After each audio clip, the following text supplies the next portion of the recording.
DVD Era TV back at y'all with another one live from the dirty section of YouTube.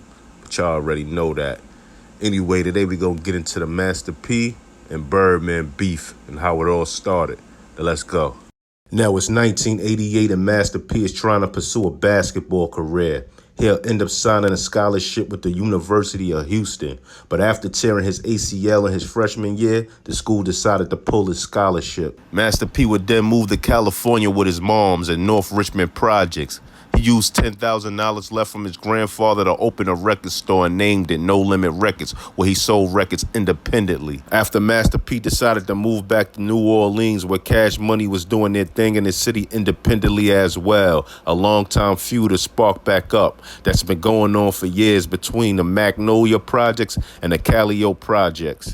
Now, in 1997, it was rumored Birdman brother Gangster, who he met at their father's funeral, had something to do with the killing of Master P cousin, Calio Slim, in retaliation of Gangster Williams' friend, Mosquito.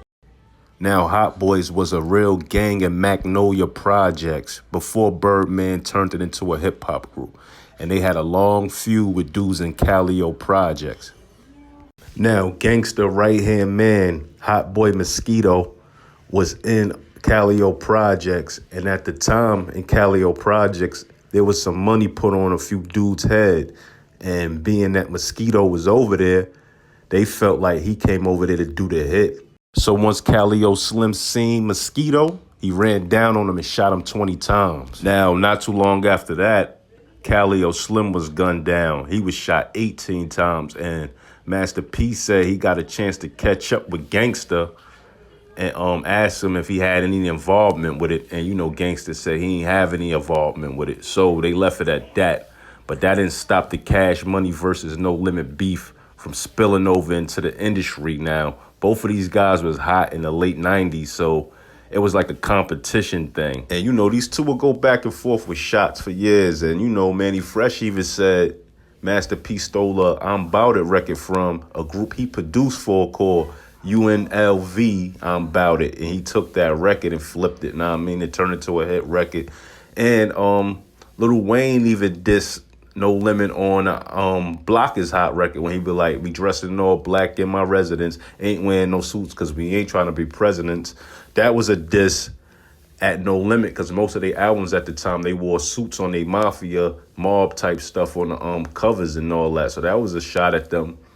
And it even was rumored that C Murder caught Juvenile in a club and put a gun in his mouth and made everybody in Cash Money tuck their chains. Now, I'm not going to lie. As a kid growing up, when Cash Money and No Limit both were hot, it seemed like every time Cash Money had a hit record and a concept to that record, that No Limit would come up with a similar concept and a similar record.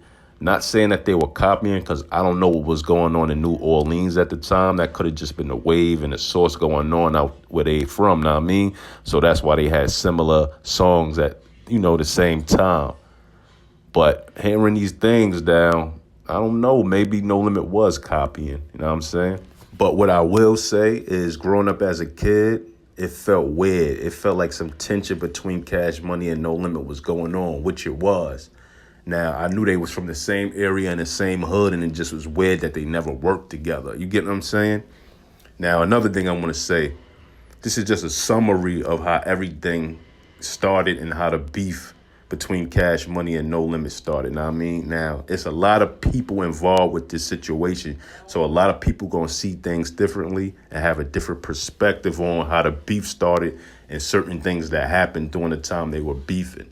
Now, like I said, a lot of the artists on both labels were cool, but, this was basically a problem between the two CEOs, Master P and Baby. And like I said, it's over 30 people involved with this situation, so everybody might have a different story, but this is just a summary of everything that happened. Now, we all know behind the scenes, there must have was some sit down between Birdman and Master P. They came to a mutual agreement, and they kind of squashed everything, being that they know that Baby brother didn't have nothing to do with Master P cousin getting killed and all that. And, people got older and they put things behind each other. Know what I mean? And even at the award show, Master P said, he shouted out Cash Money and said they influenced him. So Just let me know what y'all feel about this beef. Like, comment, subscribe, hit that notification bell. We got more exclusive content coming. One.